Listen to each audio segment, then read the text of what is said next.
Pode Investir é mais uma novidade da Imobiliária Ferri. E hoje temos aqui a Rosângela Casasola, que vai nos falar um pouquinho mais sobre registros, sobre escrituras, enfim, como fazer uma negociação totalmente segura. A Rosângela Casasola possui mais de 26 anos de experiência prática na área do direito, com ênfase em direito notarial e registral. Atualmente ocupa a função de oficial de registros substitutas no segundo ofício de registro de imóveis de Concórdia, Santa Catarina. Foi oficial de registros interina no ofício de registros de Ipumirim por quase 7 anos. É professora do curso de pós-graduação em Direito Notarial e Registral da Patrícia Presser. Mentorada, monitora e professora convidada do curso de formação em práticas extrajudiciais do curso de Patrícia Presser desde 2021. Especialista em Direito Notarial e de Registro pela Universidade Anhanguera em 2012. Especialista em Direito Processual Civil pela Universidade do Contestado. Graduada em Direito pela Universidade do Contestado, inclusive colega, né? É celebrante social com ênfase em casamentos laicos. Esposa do Jaime e mãe da pequenina Aurora, amiguinha da Maria Flor. É. Muito bem-vinda, é um prazer enorme eu estar aqui contigo, conversando na abertura desse Pode Investir aí, que foi uma ideia que a Lana também trouxe para a gente. E seja bem-vinda e muito obrigado por aceitar o nosso convite aqui e participar. É, tanto para auxiliar os clientes da Imobiliária Ferri, quanto aquelas outras pessoas que às vezes têm dúvidas na hora de comprar, vender o imóvel sobre qual ou como fazer para que a negociação saia da forma mais segura possível. Então, Rom, vamos para a primeira pergunta aqui do post. Primeiro, eu gostaria de agradecer o convite. Claro, claro, claro. Muito obrigada pelo convite. É uma honra estar aqui no primeiro Pode Investir. Você sempre inovador, sempre procurando surpreender a todos e novamente surpreende com toda certeza com o Pode Investir. Tá de parabéns, estou muito feliz por estar aqui, orgulhosa do amigo que tenho, da pessoa que você se tornou, do pai. Esqueceu de dizer que eu também celebrei o casamento de É vocês, né? Eu verdade, sei é daí. verdade. É isso aí. Nosso compadre de casamento, inclusive. Muito obrigada de coração, então, pelo convite. Então vamos lá. Rô, na hora da compra, da venda do imóvel, as pessoas têm muitas inseguranças, assim, muitas incertezas. E no cartório, com toda certeza, tu já conviveu com muitas dessas inseguranças, com muitas dessas incertezas. O que mais te chamou a atenção nessa tua prática de muitos anos já no cartório? Então, exatamente, são, coisas que a gente vivencia diariamente, que é a maior alegria do primeiro imóvel, às vezes a maior tristeza de não ter feito uma due diligence adequada, ou seja, não ter sido bem orientado na compra de um imóvel e passar por um perrengue terrível de perda daquele valor. Já vivenciei isso, já vivenciei negociações que ocorreram e que vou ali pegar o dinheiro para pagar e a pessoa desapareceu. Então, são situações que, quando bem orientadas, com um bom profissional por trás disso, um bom corretor, um bom advogado, que eu sei que lá na Ferri cumulam todas essas funções, com certeza esse tipo de problema ele não acontece. Mas já vivenciei muitas situações positivas e negativas dentro do cartório de registro de imóveis, que me fez refletir, principalmente as negativas, né, que a gente aprende com aquilo, na dor, né, aprende na dor, e aí passa para os colegas, passa para as pessoas de exemplo para não fazer igual. E essas questões de comprar por contratinho, daqui a pouco vender o imóvel para 3, 4, 10 pessoas o mesmo imóvel, e o registro, né, nem é o vendedor que fez a primeira transação, é o proprietário que está lá na matrícula de fato. Então, essas são as principais dicas. Primeira coisa, entrar no cartório de registro de imóveis, localizar a matrícula daquele imóvel que está querendo transacionar, para daí ver o que que tem de errado, saber fazer uma boa leitura daquela matrícula, e aí os passos seguintes, né, por onde começar e por quais problemas resolver primeiro, quando tem. Fazer a leitura de uma boa matrícula é algo bem delicado e poucas pessoas sabem fazer essa leitura, né? É algo bem interessante, até porque ela não é algo fácil, não é palpável, tem às vezes vários registros, várias averbações ali, tu começa lá do início, só tinha o terreno, de repente vem a averbação de uma casa, de repente vem uma garagem, aí tem um financiamento nessa matrícula, às vezes 3 ou 4 vendas já ocorreram dentro da matrícula também, então não é algo fácil, né? Então se a pessoa não está efetivamente preparada, seria muito interessante que buscasse a ajuda de alguém Perfeito. que conhece. Perfeitamente. É um exemplo prático que você está dando aí. Uma matrícula aí pode ter 20, 30 folhas. Então, você analisar essa matrícula é muito complexo. Daqui a pouco tem 40, 120 atos numa matrícula. Como que você vai ler isso? Principalmente em matrículas muito antigas, por exemplo, o registro de imóveis do qual eu trabalho, ele é de 1966. Então, nós temos transcrições ainda vigentes. Não sei se tu já teve acesso, pegou uma transcrição na mão, que é o do sistema registral antes da Lei de Registros Públicos. Então, que ela era transcrita no livro mesmo, manual. Cada registro tinha um número. Às vezes, o mesmo imóvel tinha mais de um registro. E, Eu, desculpa. eu peguei uma, mas era do cartório de Ponte Serrada. Aham. Na realidade, era de Concórdia, quando. Acho que Ponte Serrada era. Tem todo o histórico de criação dos municípios, né? Hoje, por exemplo, eu registrei um imóvel que ainda estava em Capinzal, que situa-se na circunscrição imobiliária de Concórdia, de competência do segundo ofício, mas que ainda nunca tinha sido Nunca tinha. mexido e ainda Ainda estava em estava lá. Capinzal. Hoje, o segundo ofício de Concórdia traz praticamente todo o seu acervo do primeiro ofício de Concórdia. Mas esse também tem Joaçaba, que tinha Uhum. Cruzeiro do Sul, tem Capinzal também. Então, são várias as comarcas que têm origem os nossos registros. Então, isso é bem importante observar. Ah, minha matrícula é lá de Capinzal, uma transcrição de Capinzal, imóvel aqui em Concórdia, no bairro XYZ. E aí, como é que eu faço? Então, você entender todo esse processo, qual é o viés da lei, onde ela começou, como funciona, por que está lá e não está aqui, é importante. Então, quando a gente analisa uma matrícula, uma transcrição que tem total valor hoje ainda, a gente tem que entender o que está escrito ali. E o que está escrito ali é o que vai valer. E é o que existe lá na prática? Uhum. Às vezes na matrícula está a 1.000 metros, mas na prática o terreno tem 700. Ou na prática ele tem 1.500. O que eu faço nesse momento? Na prática, o proprietário já falecido, mas antes de falecer ele teve um divórcio, ele casou com outra pessoa e na matrícula ele levou tudo isso. Eu brinco sempre que a gente estuda lá no cartório toda manhã, né? Porque precisamos nos atualizar e um estudo constante em conjunto sempre é mais valioso. Que tudo o que acontece na vida real, lá fora do balcão da serventia, precisa ser levado para a matrícula. Uhum. Tudo o que acontece na vida do proprietário é a qualificação subjetiva dos sujeitos, precisa entrar na matrícula.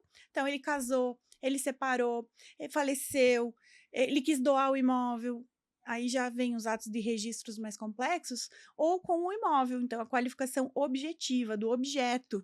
O que aconteceu? Mudou a rua, demoliu a casa, averbou o prédio, fez o prédio na prática, levou para a matrícula. Tudo que está na vida real tem que ir para o registro. Pro registro. Foi o ano passado, foi vendida uma sala comercial e o proprietário, o vendedor, ele havia mudado o regime de casamento dele. Aham. Ele era casado em regime, salvo engano, universal de bens e passou para parcial, ou era o contrário, agora não tenho. E chegou, claro, na hora de fazer a documentação, aí deu na trave por causa disso. Claro, deu na trave, modo de dizer. Sim. Nós tivemos que pegar a sentença, que essa alteração é feita Aham, judicial, né? judicial. Então pegamos a sentença e trouxemos até o cartório para fazer a averbação dessa mudança, para Uhum. então a transferência desse imóvel ocorrer. Então sim, tudo efetivamente da vida lá fora precisa constar também Na na matrícula. matrícula. Rosângela, outra dúvida também que o pessoal possui bastante e aparece muito imóvel ali na nossa imobiliária para vender, é imóvel no contrato. Uhum. A gente não tem o costume de pegar até pela falta de segurança que tem, porque não se sabe, né, efetivamente, o que está por trás desse contrato. Eu gostaria que, se possível, assim, tu pudesse explicar, mas de maneira bem sucinta, Uhum. que o pessoal consiga entender o quão grave é negociar um imóvel só no contrato, fazendo uma analogia com a própria escritura, do Uhum. porquê que a escritura vale muito mais que Uhum. um contrato. Uhum. Isso. Então, o primeiro passo é a gente entender o porquê que eu tenho que fazer escritura e por que eu, fazendo o contrato, eu não consigo levar ele a registro. Então, lá, salvo engano, no 108 do Código Civil, ele fala que transações, negócios jurídicos com 30 ou mais salários mínimos precisam de uma forma específica. Então, a lei já prevê a forma do negócio para ele ser efetivado. Então, se ele vale mais que 30 salários mínimos, essa minha negociação, 200, 300, 400 mil reais aí, que eu estou vendendo, esse documento, por instrumento particular, ele não tem força, não tem condão de transferir a propriedade lá no registro de imóveis. Ele precisa uma forma específica que a lei prevê, e essa forma é a escritura. Logo, então, por isso que em todos os negócios que a gente faz, a gente vê a pessoa, vamos lá no tabelionato, lavrar a escritura para poder depois fazer o registro. E só a escritura, ela não transfere a propriedade sem levar a registro. Ai, mas a escritura custou mais barato que o registro. Eu ouço bastante esse comparativo. Na verdade, não existe um mais barato, um mais caro, depende de todos os atos que precisam ser praticados. Mas as tabelas de valores também, claro, são diferentes. Mas o que vai, de fato, entrar na matrícula, se o valor do negócio é maior que 30 salários mínimos, é a escritura de compra e venda, e não o contrato. O contrato ele passa a ser só um pré-contrato da escritura, então ele tem uma promessa de compra e venda. Esse contrato ele pode vir a ser prova numa usucapião, pode ser prova para uma adjudicação compulsória, mas ele não vai entrar na matrícula transferindo aquela propriedade. Então, se eu comprei um imóvel, inclusive, que não era passível de fazer a escritura, exemplo clássico disso é a minha chacrinha lá no interior, que eu compro 2.000 2 mil metros, metros, sim. sendo que a FMP, que é a fração mínima de parcelamento de imóvel rural, é 20.000 metros, eu Baixou, não. né? Porque Era era 30. 30. Uhum, faz uns 2 anos aí que mudou a legislação. Então, eu não consigo entrar com aquele contrato na matrícula, nem como promessa, porque essa venda é irregular. O proprietário do imóvel rural não poderia ter vendido 2.000 metros. Ele tinha que obedecer a FMP. Então, esse contrato de promessa também ele não pode nem ser levado à matrícula. Então, fica de novo na insegurança. Então, essa transmissibilidade que depende de forma, que depende de escritura, de um negócio jurídico válido, para poder ser lavrada a escritura também, né? Porque não adianta eu querer fazer a escritura, mas aí eu vendendo 2.000 metros sem autorização do INCRA, eu não consigo nem lavrar a Uhum. escritura. É Consegue uma nem venda fazer. irregular. Ou vender um terreno no céu, o contratinho aceita tudo, mas a escritura não vai Não faz. aceitar, porque não é um negócio jurídico passível de transacionar. Uhum. E, Rô, fez a escritura, mas ainda não é dono, né? Porque precisa efetivamente fazer o registro. Perfeito. Isso é uma coisa que às vezes me incomoda bastante, é tu ter que fazer a escritura num cartório e ir para outro. E Uhum, muitas pessoas, eu já fiz embargos de terceiro, trabalhando, claro, como advogado, né? Saindo da uhum, parte de corretor, de pessoas que haviam feito a escritura, mas não se deram conta de ir fazer o registro e recaiu uma penhora depois nesse bem. E aí teve que ingressar com o processo judicial, justamente porque não é dono ainda, porque não fez o registro. uhum. Consegue explicar para nós, por favor, essa diferenciação entre a escritura e o registro? Isso. Então, a escritura é o contrato entre as partes, é um negócio jurídico que eu e você fizemos. Se eu não levar ele a registro, não vai ter publicidade desse negócio. Então, a função primordial do registro de imóveis é dar publicidade a esse ato. Então, tudo que a gente transacionou precisa efetivamente entrar no registro. São situações previstas na legislação, então a gente às vezes até fica indignado que eu tenho que fazer 2 atos, mas infelizmente é assim que prevê a lei. Se eu não levar aquela escritura para registro, eu fiz a escritura, guardei no meu armário, estou feliz com aquilo. Não, não resolveu o teu problema. Esse exemplo que tu deu é clássico. Daqui a pouco, se não foi feita uma boa análise do vendedor, não se sabia que ele podia ter alguma dívida vigente, ou que ele já tinha processos em andamento, que aqueles bens poderiam vir a ser penhorados, sofrer uma CENIB, que é uma indisponibilidade de bens, isso pode causar uma dor de cabeça ao comprador muito grave, mesmo que ele tenha feito a escritura. Só fez o contrato e não resolveu o problema. Fez a escritura e não registrou, também está em problema. E às vezes, até pouco tempo atrás, a gente tinha uma legislação que dizia que mesmo protocolada a escritura de compra e venda, protocolei hoje, amanhã entra uma indisponibilidade de bens, essa indisponibilidade tinha prioridade sobre aquele protocolo de compra e venda de ontem. Hoje isso já se inverteu e o respeito da prioridade de protocolo voltou a ser respeitado.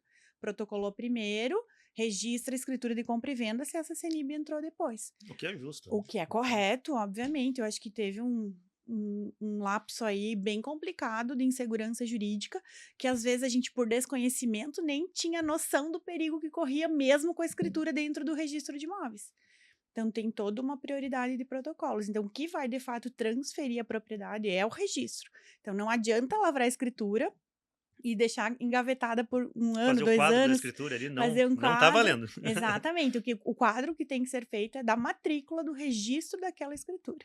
E é bem interessante que muitas pessoas vêm na imobiliária, ou mesmo no nosso escritório de advocacia, quando a gente pede, traz o registro atualizado do imóvel. Eles vêm com a escritura lá, achando que esse é o documento que vale. E muitas vezes, se pegar as pessoas mais velhas, eles não querem nem te deixar aquela escritura, porque tá louco, vai até tu dizer, não, isso aqui não tem valor só sentimental, vamos assim dizer.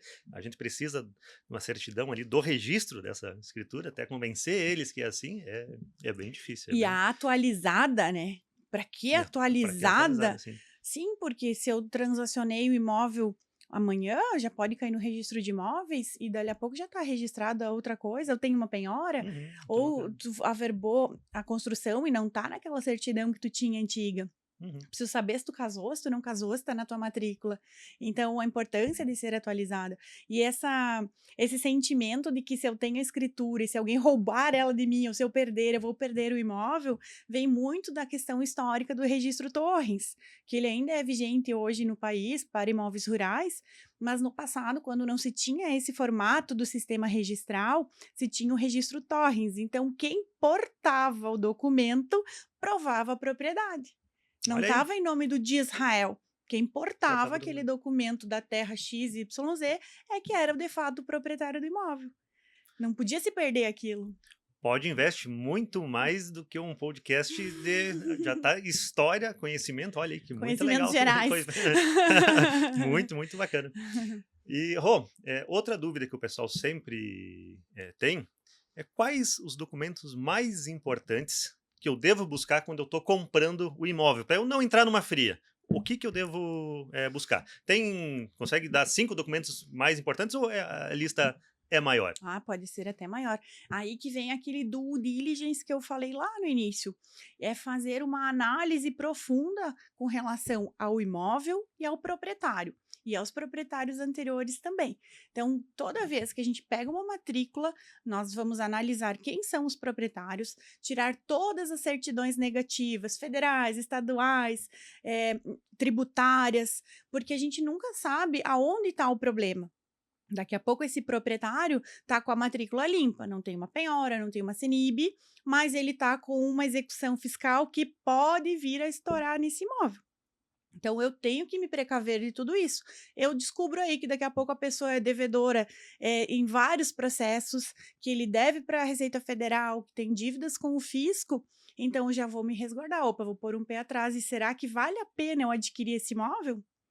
Eu vou ser, em tese, um adquirente de boa-fé, mas até que ponto vale a pena eu assumir esse risco? Então, o primeiro passo é analisar todo esse imóvel, analisar toda essa matrícula e analisar a vida desse proprietário. Vai lá, baixa todas as certidões, eu tenho essa Para mim, eu tenho já o meu arquivinho lá, se eu vou analisar um imóvel, vou baixar todas as certidões, inclusive dos vendedores, os transmitentes dos últimos 10 anos, eu tenho comigo esse cuidado. Mas aí, já tirando do proprietário direto da matrícula, é bem importante tirar essas negativas. Pedir certidão negativa de ônus, repersecutória, para que esse imóvel confirme pelo registro de imóvel que ele não tem nenhuma alienação, nenhuma hipoteca, nenhuma penhora. Às vezes, só lendo a matrícula, você não entende isso, porque como a gente falou no início, são matrículas complexas, extensas, que muitas das vezes podem nos enganar. E ninguém melhor que o registrador para dizer se aquela matrícula tem ou não uma penhora, tem ou não uma hipoteca escondida lá no meio que eu não percebi, um usufruto. Nós pegamos também num outro terreno, nós vendemos e tinha uma averbação. Depois tu vai contar para nós também a diferença da averbação e do Tá registro. bom, então. Era um contrato de locação que eles tinham feito e o imóvel, esse terreno que a gente vendeu, ele foi deixado em garantia. Não existe contrato particular, mas era lá de 1990, se eu não me engano, era da década de 90, mas constava lá. E a gente Uhum. teve que, ainda que quem averbou, no caso o locador, ainda estava vivo, que eu não sei nem como faria se não tivesse. Tem que talvez entrar com processo judicial para pedir essa baixa. Mas aí ele estava vivo e a gente solicitou a baixa. Ele foi no cartório, fez a baixa, tudo que não Uhum. tinha mais nem contrato. Não existia mais a locação, mas constava na matrícula ainda que o imóvel foi deixado em garantia. Uhum. Então, essa é a importância de. Esse é um exemplo clássico. Também tem o caso de hipotecas antigas, que, por exemplo, do BESC não existe mais. Mas se o proprietário tinha um financiamento que deu aquele imóvel em hipoteca e nunca cancelou, aonde ele vai pegar o termo de quitação hoje? Uhum. Então, a gente tem alguns passos no registro de imóveis e via administrativa que às vezes você consegue resolver sem ingressar em juízo. Então, esse bom assessoramento salva grandes problemas. Por exemplo, pela perempção, não sei se você já usou desse remédio, é Acredito que não. possível você cancelar, na verdade, nem é cancelar, é extinguir uma hipoteca que foi registrada há mais de 30 anos. A preempção é a perda do direito de ação, né? Então, como Exatamente. não vai fazer diferença jurídica nenhuma, Uhum. pode ser solicitado. Mas é só mais de 30 anos, que tem processos que Mais de podem 30 decair anos. em menos tempo, é só mais É, 30 anos. especificamente a perempção aplicada a garantias reais, a lei prevê 30 anos a partir da data do registro. Então, se você registrou há 30 anos atrás uma hipoteca, você não consegue o termo de quitação, ou nem tem porque não conseguir. Às vezes eu posso ir ali no banco e pedir, o banco ainda está ativo. Eu posso simplesmente fazer o requerimento de extinção pela perempção. O registrador vai exigir alguns documentos de segurança, como, por exemplo, uma certidão do distribuidor, que é negativa, que não tem uma discussão judicial com relação àquela dívida, e o requerimento do proprietário. Então, muito bem assessorado e muito bem analisada essa matrícula, sabendo, de novo, ler aquela matrícula, interpretar ela, às vezes a gente resolve situações antiguíssimas de forma célere extrajudicialmente. Então, não é só registrar uma escritura, fazer uma verbação de casamento. A função dos cartórios hoje, elas são imensas e com o processo de desjudicialização ou extrajudicialização, está vindo muita coisa de competência do judiciário para o extra. E isso é fantástico para o usuário, porque acaba acelerando muitos processos, como o mozo capião, por exemplo, que tu pode resolver às vezes em 3, 4 meses. Quanto tempo tu leva no judiciário? Uhum, uhum. Então, são situações bem interessantes. Então vamos lá. Vamos para a explicação da diferença Tá bom. do registro para a averbação, que é muito semelhante, né? Mas tem as suas Sim, distinções. tem sim. O registro, ele sempre vai implicar em modificação de direito. Por exemplo, uma transmissão de propriedade. E a averbação, ela vai extinguir, por exemplo, um direito. Vou cancelar uma hipoteca, eu vou acrescer informações que não são da extrema relevância para aquele imóvel, mas que são necessárias, que vão se complementar. Então, eu vou registrar a hipoteca, porque eu estou fazendo um ato de garantia real. Eu vou registrar a escritura, o formal de partilha, o inventário, a escritura de divórcio, porque vai haver uma transmissão ou modificação de direito, de propriedade. e eu vou cancelar, eu vou averbar, eu vou cancelar a hipoteca, alienação fiduciária, penhora por averbação, porque eu estou extinguindo um direito, ou acrescentando uma informação, averbando o casamento, averbando o divórcio de um bem particular. Eu lembro, quando a gente estudava junto ainda, que tu fez uma regrinha com o R e com o A. Nossa, não me lembro, me explica. O re- Bom, depois eu. Depois a Deixa gente eu. procura. Deixa eu. Que agora, para explicar, vai ser difícil. Eu lembro que tu fez essa regrinha, eu nunca mais esqueci o que, que era uma. O que Legal. que era outra. Até por o bom profissional que chega no balcão da servente e diz que quer averbar a escritura de compra e venda, chega a doer nos nossos ouvidos. Então, o bom profissional ele vai entender essa diferença. Ele vai conseguir compreender a importância do ato de registro e da importância do ato de averbação e quando aplica um e quando aplica outro. Então, toda vez que, regra geral, toda vez que houver transmissão de propriedade, vai ser um registro. Há exceções, como, por exemplo, na consolidação em uma alienação fiduciária, que daí é um ato de averbação, mas porque a lei prevê especificamente sobre aquele ato. O resto, tudo é averbação. A penhora, ela muito se discute. Alguns entendem que é registro, outros entendem que é averbação. Em Santa Catarina se faz ato de averbação. O CPC fala uma coisa, o Código de Normas diz outra, o Código Civil diz mais uma coisa. Então, são detalhes que, às vezes, causam dúvida no grande público. Mas, de regra, modificou o direito real de propriedade, vamos registrar. Extinguiu algum direito real, averba, cancela aquele direito por averbação. E os atos complementares, mudar o nome da rua. Às vezes o loteamento dizia Rua A, hoje é Rua de Israel. Então, eu tenho que fazer um ato de averbação para atualizar aquela matrícula. Vou averbar, vou complementar informações daquele imóvel. A averbação é o que eu acho que é mais feito, né? Porque é alteração do regime de casamento, é alteração mesmo do estado civil, alteração às vezes de nome, que acontece bastante. As próprias penhoras, como não muda a propriedade, eu acredito que deveria ser averbação. Continua ali, pelo menos até a sentença do juiz vai continuar sendo da mesma pessoa, então é uma averbação. Enfim, ou é mais registro que acontece na... Olha, a gente tem as duas coisas, mas eu, na prática, vejo que tem mais registro. Mais ato de registro. O ato principal que vem para protocolo, a grande maioria é o de registro.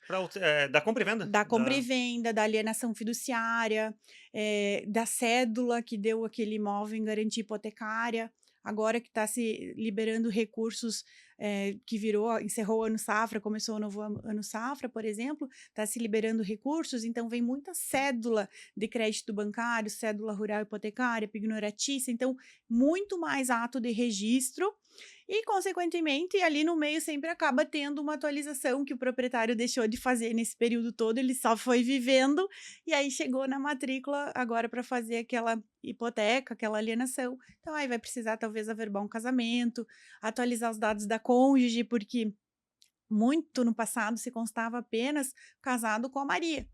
Sem CPF, às vezes ela nem tinha CPF na época da aquisição, né? Era anexada ao do marido.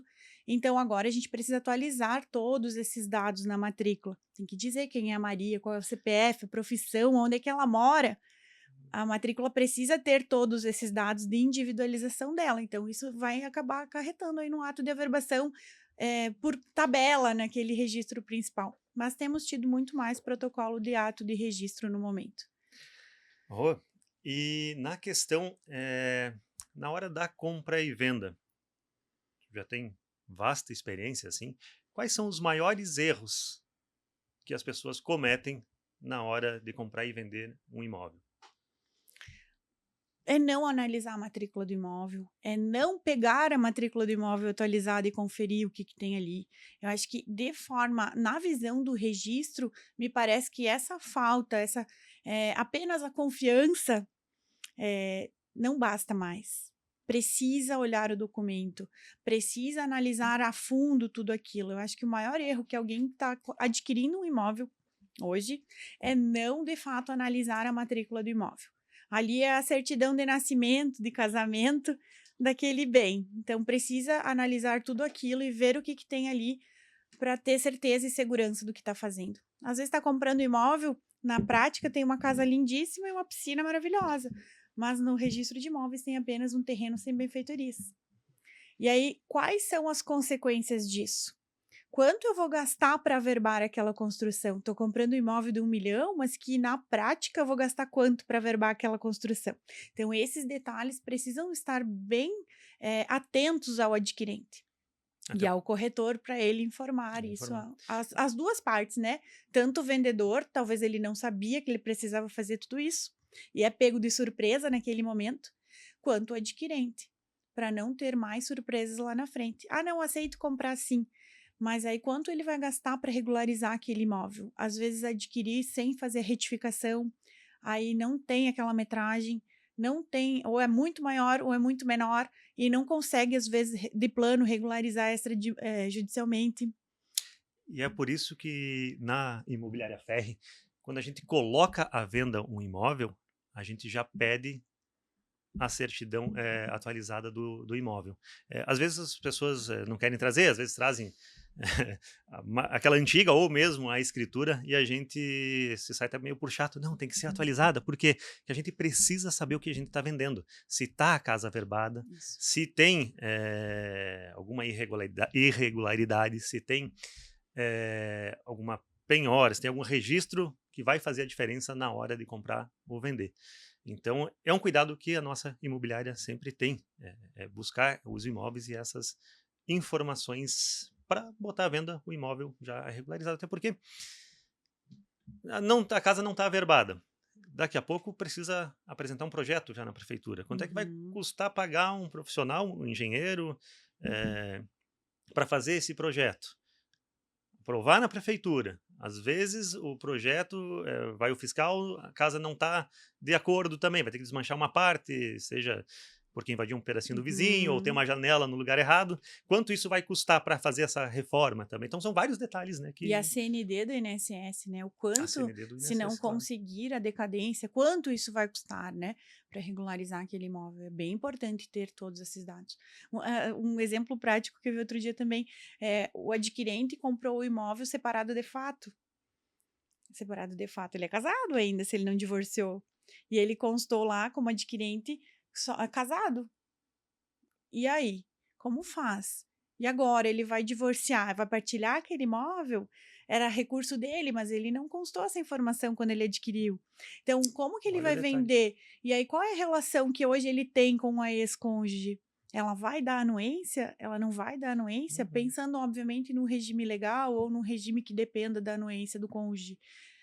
O que não precisa seria a separação total. Daí não era o caso lá na prática.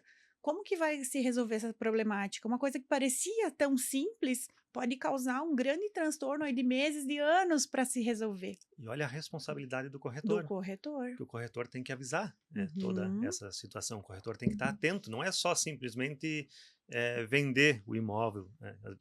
Para os meus clientes, eu sempre digo que além da compra, além da venda do imóvel, a gente tem uma preocupação em vender o imóvel certo para você, Uhum. que a gente não quer vender simplesmente por vender. Tem que ser alguma coisa, eu quero comprar para investir, eu preciso apresentar o imóvel que você vai ganhar dinheiro com ele. Eu quero comprar para morar, eu preciso te apresentar o imóvel que você vai se sentir bem nele. Uhum. E além de tudo isso, tem toda a parte, claro, da segurança que a gente precisa ter. Então, são 3 pilares, né? A compra, a venda, claro, oferecer o imóvel certo, buscar o que melhor se enquadra no perfil do cliente, e a segurança. Que a segurança daí, na nossa imobiliária, como todos os corretores hoje são formados em direito, a gente trabalha eu, a minha irmã e o Lucas, e os 3 já concluíram a faculdade, então a gente tem um pouquinho mais de facilidade, tanto para ler escritura, tanto Uhum. para fazer a documentação, correr atrás do que precisa. Isso é bem, bem, bem importante. Isso é fantástico, Disra, porque isso dá segurança para o teu cliente. Você está trabalhando com o sonho dele. Quantos anos ele trabalhou para juntar o dinheiro até aqui? Quanto ele vai ter que trabalhar para finalizar o pagamento quando ele vai financiar? Uhum. Então você está trabalhando com o sonho de alguém. Ou às vezes quanto aquela pessoa trabalhou para juntar outro valor para comprar, investir em um imóvel que vai dar um retorno, que é o sonho dele ter esse imóvel para o futuro. Então, isso é fantástico. Passar essa segurança jurídica para o adquirente e para o vendedor também é, é se destacar na multidão. Mas também temos novidades, né? Não vamos só assustar o pessoal indo atrás dessa documentação. Recentemente o CNJ divulgou uma conta onde as pessoas podem fazer o depósito em nome do cartório e depois o vendedor pode retirar esse dinheiro depois que a matrícula estiver tudo certinho, já em nome do comprador, né? Pode explicar para nós como é que vai funcionar? Eu não sei se já tem valores, se já foi repassado quanto que isso vai custar para as partes e, enfim, como funciona, porque isso com toda certeza traz muita segurança na negociação, né? Sim, esse assunto é bem inovador. Eu acredito que aqui na região pouco é falado. Já te ouvi falando no rádio, a gente já trocou ideias sobre isso. Já fiz alguns pequenos vídeos há um ano atrás, mais ou menos, falando disso. E já vem se trabalhando, então, há mais de um ano, a respeito do escrow account ou a conta notarial. E agora, efetivamente, o CNJ, então, editou um provimento, dando as regras de como tudo isso vai funcionar, para que daí, então, os usuários de balcão possam começar a se utilizar desse benefício. E dependia de um convênio, então, entre a CNB, o CNJ e as instituições financeiras. E me parece, até o momento que eu consegui conversar com os colegas do Notas, é que o Banco Safra, ele é o primeiro banco do estado, do país, então, que já fez esse convênio, e os notários já estão aptos a trabalhar com esta nova ferramenta. Sei que na comarca de Concórdia, eles já estão aptos, já estão trabalhando, é muito interessante, já vou explicar como funciona. Tem valores, parece que é 0,08% do valor do negócio, que o usuário vai pagar para se utilizar desse serviço. Esse valor vai ser redistribuído depois, então, entre o notário, o banco e a CNB, que são as instituições que, de fato, vão fazer a mágica acontecer. Né? São os que estão dando a cara a tapa, literalmente, porque a responsabilidade de você ter um dinheiro de terceiro sob sua guarda é muito grande. Então, se a gente pensar que 0,08% do negócio é um valor irrisório perto da segurança que aquilo vai proporcionar para as partes, é inovador, é fantástico. E dentro desse processo de desjudicialização, a Scroll vem justamente para isso, para dar segurança para os usuários. E como funciona? A gente sempre ouve dizer que eu só assino a escritura se tu me pagar e eu só te pago se tu assinar a escritura. Nesse período, tem um limbo de confiança. Então, às vezes eu levo o saco de dinheiro lá no cartório e a gente conta juntos, daí você assina e eu recebo e a gente faz ali a troca. Às vezes eu dependo de fazer uma transação que depende da internet, e se isso não funciona, às vezes eu tô com o dinheiro aí para ser liberado, vai demorar 2, 3 dias. Então, tudo isso demanda da confiança. E a gente pode exemplificar nesse caso, então, que eu, como compradora, tenho o R$1 milhão lá que você quer do negócio, e você vai me vender o imóvel por R$1 milhão. Por alguma razão, a gente tem aí um período de tempo que não vai acontecer ao mesmo tempo, tanto a assinatura da escritura, quanto a transmissão do valor. E aí, eu deposito esse valor de R$1 milhão na conta do tabelião, ele vai ser o terceiro garantidor dessa negociação, e você vai cumprir as suas obrigações aí até se resolver o problema. Imaginemos que você tem uma ação judicial, que você precisa resolver, que tem algum litígio, algum problema com aquele imóvel. Então, eu te provo que eu tenho dinheiro e que vamos resolver o problema juntos, e você me prova que você vai assinar. Então, quando as partes se acordarem, se resolver o problema, o tabelião transfere aquele dinheiro para o vendedor. Na prática, não é só na compra e venda que vai se utilizar essa situação. Nós temos, por exemplo, contratos de prestação de serviço. Eu quero construir uma casa de R$1 milhão E você é o construtor. Eu não tenho certeza se tu vai me entregar a obra e tu não tem certeza se eu tenho 1 milhão para te pagar. Então, eu deposito 1 milhão em juízo não, né? No No tabelião. tabelião. E aí a gente cria um cronograma, faz um contrato que o tabelião vai liberando os valores, por exemplo, conforme for avançando a obra.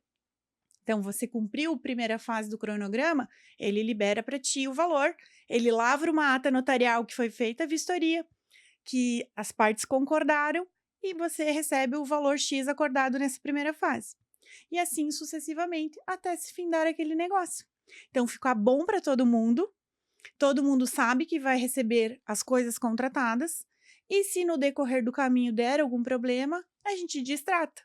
Eu sei que o valor vai voltar para mim, Uhum. e aí se a gente tem indenizações, multas e tudo mais, aí a gente discute em juízo. Ou executa extrajudicial, se já é possível. Às vezes é possível de protesto aquela escritura, aquele contrato, se ele tem liquidez, é exigível e tem a cártula correta, pode ser ter protestado. Então, é uma inovação muito grande que está chegando. Não sei como que vai ser aplicado na prática, ainda não vi nenhum. Aqui o tabelionato também ainda não viu, mas já está apto. E isso que é importante. Os cartórios estão aptos e disponíveis para os usuários. Isso também pode, daqui a pouco, mitigar os riscos do que a gente conversou anteriormente. Ele está com um processo, será que vale a pena eu comprar, não comprar? Uhum. Daqui a pouco, através da conta notarial, facilita e diminui os riscos, né? Uhum. Vai para a conta, fez tudo, e o processo não interferiu, pode ser uma das formas de garantir, né, o imóvel. Exatamente. Então, se a pessoa já sabe, fez a busca lá, viu que ele já tem 1, 2, 3 processos, alguma coisa, daqui a pouco até sair Uma decisão. até sair o registro, enfim, do imóvel, Uhum. deixa lá para saber que Perfeito. vai ser. Naquele exemplo anterior que eu disse que já me choquei com situações de a pessoa assinar a escritura e sumir, era uma situação que poderia ser resolvida dessa forma. Eu não tenho certeza se tu vai me pagar quando você assinou a escritura, até você ir ao banco e me depositar ou você fazer a transferência. Não, primeiro você põe o dinheiro na conta notarial, aí eu vou lá e assino a escritura. Então, quando eu assinei a escritura, eu tenho certeza que eu vou receber o valor. Nesse caso prático que eu vivenciei, quando eu era interina, aconteceu isso. A pessoa simplesmente disse: vou até o banco e te transfiro. A mulher assinou a escritura vendendo o imóvel e ficou esperando no cartório ele voltar. E ele nunca mais voltou. Ele pegou a sua via da escritura e desapareceu. E no dia seguinte ele protocolou no registro de imóveis escritura de compra e venda. E aí, ele dizia que tinha um recibo que a vendedora assinava, que tinha recebido, os 90 e poucos mil. Ela dizia que aquela assinatura não era dela. Tu imagina o problema que se criou. Porque nesse período ele conseguiu registrar essa escritura e transferiu para o nome dele o imóvel. E ele poderia ter vendido já. Porque dava tempo Sim, dava até tempo. ela ingressar em juízo, questionar, conseguir uma liminar. Com o passar dos meses, teve uma liminar bloqueando aquele imóvel. Mas já estava em nome dele. É que a gente nunca acredita na má fé das pessoas, porque até isso poderia talvez ser resolvido constando uma cláusula resolutiva na escritura de que se não tivesse o pagamento na conta corrente, Uhum. a escritura não valia, se não tivesse a comprovação que caísse em conta corrente, né? Seria um dos casos. Mas não é algo que é feito porque efetivamente, vamos lá junto, vamos fazer o pagamento. É a É a confiança. confiança, é a É a confiança. confiança. Você nunca espera que o outro está agindo de má fé. Uhum. E, de fato, não sei se aquele recibo que ele tinha não era assinado por ela, né? A gente Também, não sim, sabe. Daqui a pouco também. ela tinha outros problemas que ela não queria declarar que tinha já recebido aquele valor.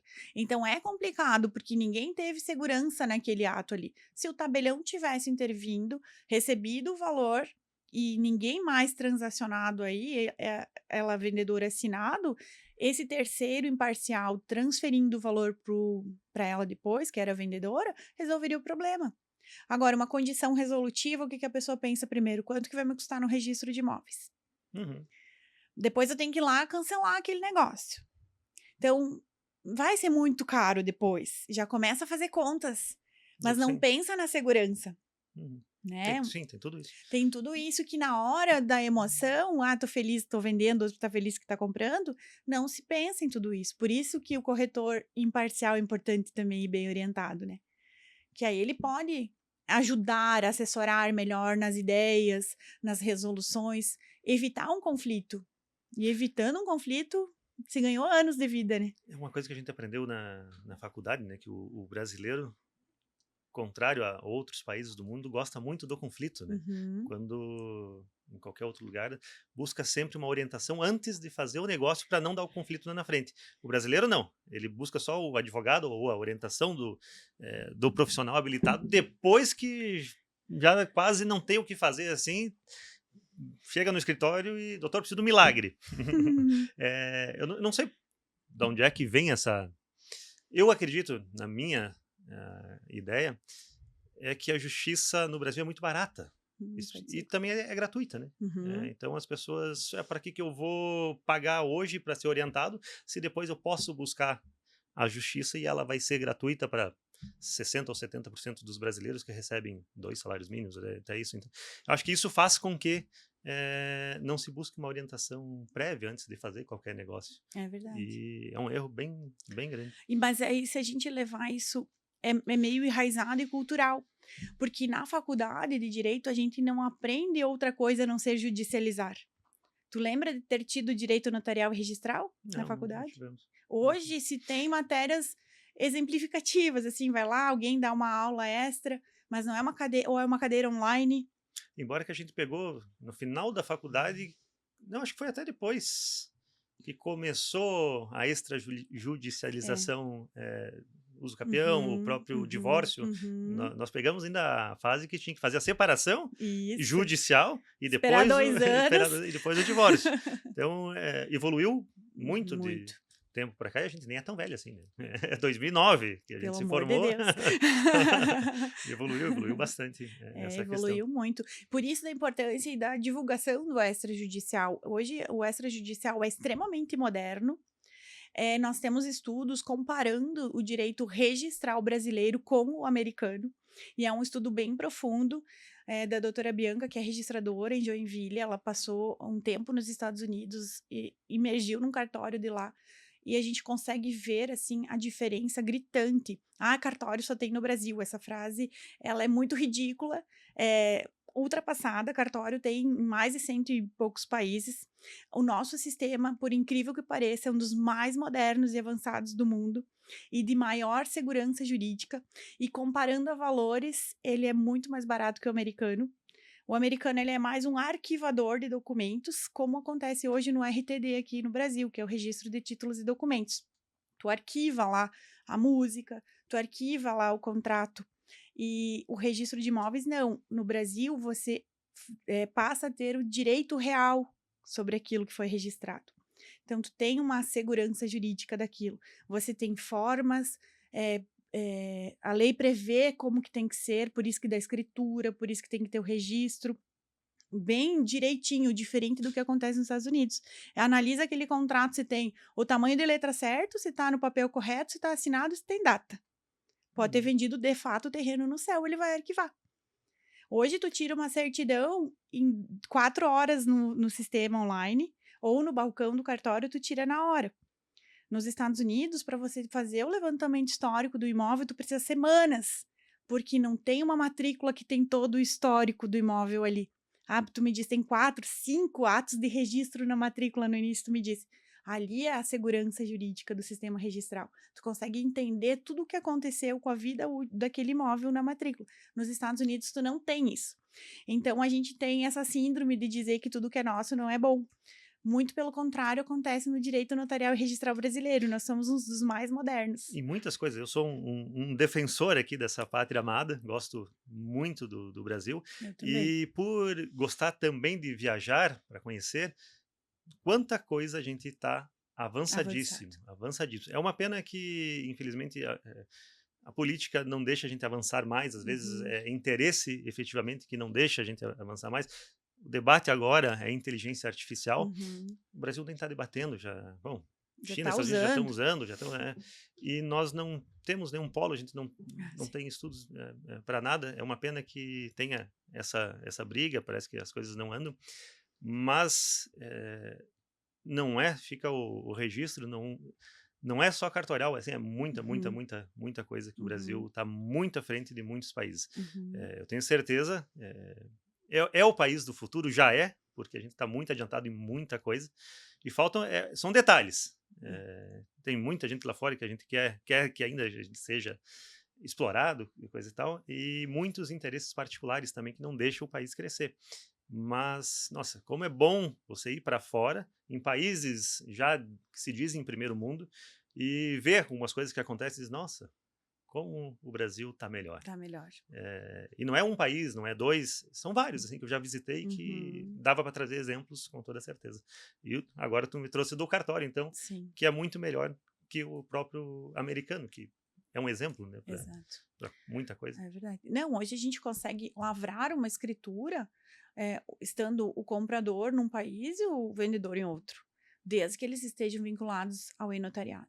Uhum, Então, você consegue fazer praticamente ou totalmente hoje um ato de notas e registro online, até porque o registro de imóveis recepciona toda essa documentação online também. Então, o nosso sistema notarial e registral é fantástico, é moderno, é inovador e está em constante mudança. Hoje, todo o país, todos os cartórios de registro de imóveis do país estão dentro da plataforma Registradores, e ali tem todas as informações que a gente precisa sobre os imóveis, as buscas, quer saber se a pessoa tem imóveis no país, você já consegue fazer uma busca praticamente 100% nacional dentro dessa plataforma. Certidões, você consegue tirar certidão, só visualizar a matrícula com custo diferenciado. Então, a gente tem muitas opções que precisam ser divulgadas, e os cartórios, com certeza, eles estão para auxiliar e não para dificultar. Se tem muita burocracia, é porque tem muita fraude. Então, dentro de uma sociedade muito burocrática, é por alguma razão. Então, a gente, com toda a burocracia que a gente já tem hoje, ainda assim existe muita fraude, muita falsificação. Então, tu imagina se simplificar. uhum, Né? Eu uhum, sou uma defensora da simplificação desde que com segurança. Então, hoje a gente não vive numa sociedade de fácil simplificação das coisas. Então, as coisas elas são burocráticas, sim, por alguma razão. Então, a gente não está cobrando, o cartório não cobra tudo aquilo para incomodar. uhum. Ele está te dando Tá dando segurança segurança. jurídica do ato que está fazendo. E, Rô, muitos avanços de um tempo para cá. Hoje, na justiça, eu acredito que 98%, para não dizer 100% dos processos está digitalizado. O cartório tem essa tendência também? Quanto tempo vai levar para daqui a pouco estar 100% digitalizado tudo e todas as transações também ocorrerem no digital? Hoje já é possível tudo ocorrer no digital. Então, uma venda pode ocorrer digital, o contrato lavrado no banco e assinado de forma digital, com uma assinatura adequada, né, dentro dos requisitos da lei, ele já pode ser totalmente digital, 100% digital. Então, o cartório tem condições hoje de recepcionar todos os documentos de forma digital, conferir a validação daquelas assinaturas, os próprios sistemas, eles já conferem de automação do cartório, ele já confere, te dá a segurança, né, enquanto registrador, de analisar aquilo e dizer, não, está correto. Então, hoje o cartório, ele, se precisar, ele opera 100%. 100%. Que foi o teu exemplo que se uma Anterior, pessoa estiver fora do fora do país, país. consegue fazer desde que tenha Isso. Mas a cadastro. gente ainda tem muitas coisas que são físicas e dificilmente a gente vai conseguir eliminar tudo isso, né?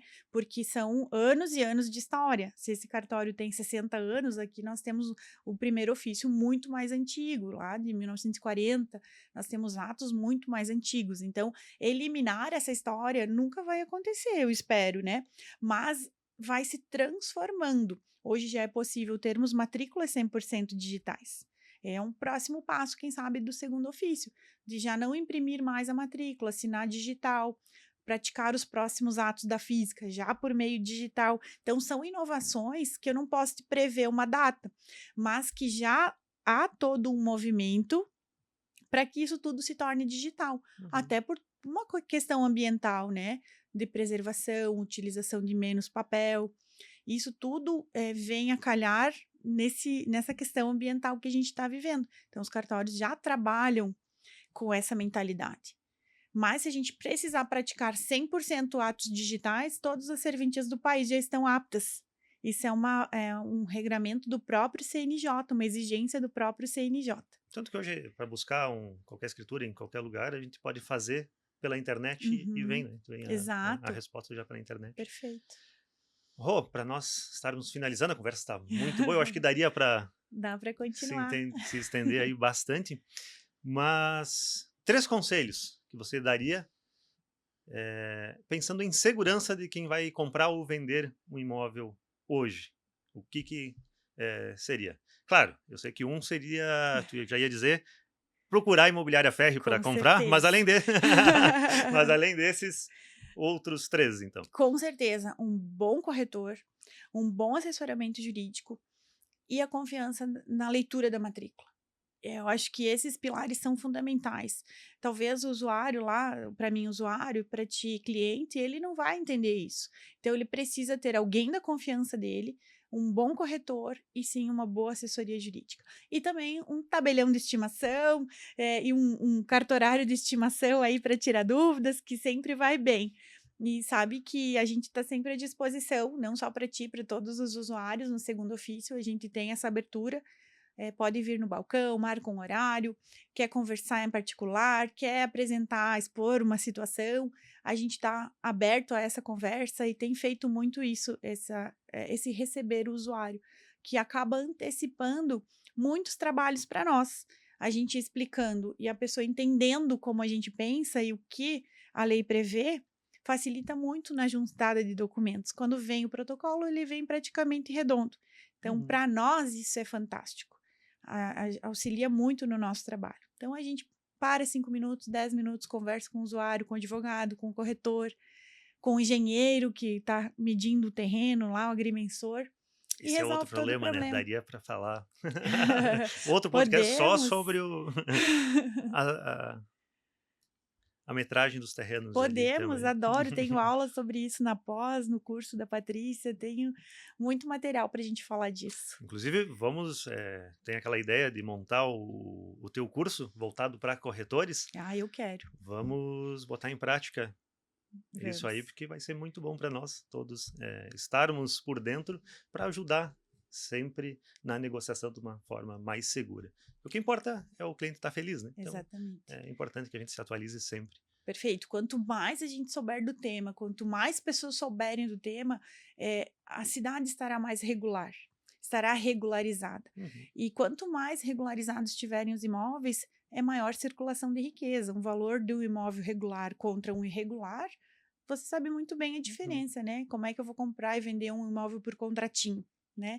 Quanto que vai custar? Uma coisa que poderia ser 200, 300 mil, tá vendendo por 50, porque quem que vai querer aquele imóvel? Quem que vai comprar aquela briga? Com toda certeza. Então, essa circulação de riqueza é bom para o município, para os munícipes, para os usuários de balcão, para os advogados, os corretores, e tenho muito essa ideia, assim, de disseminar essa informação, a começar talvez pelos corretores ou quem mais interessado possa estar.